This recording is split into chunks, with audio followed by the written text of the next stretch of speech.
Hello guys, welcome to Pronouncist, your pronunciation guide.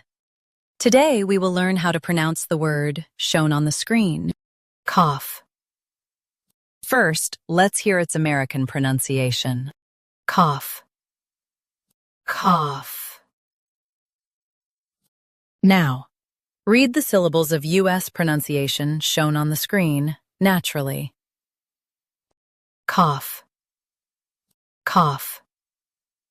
Now, let's focus on British pronunciation of this word. Cough. Cough. Now, read the syllables of British pronunciation shown on the screen naturally. Cough. Cough. U.S. Calf has a longer a. UK. Cough is shorter.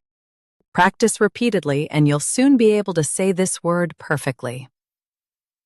The best way to practice is to repeat the syllable multiple times. The meaning of the word is sudden expulsion of air.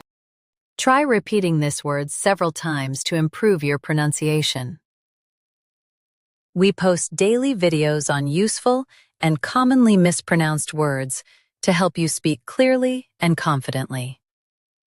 Save this video and subscribe to Pronouncist for more pronunciation guides. Thanks for watching us.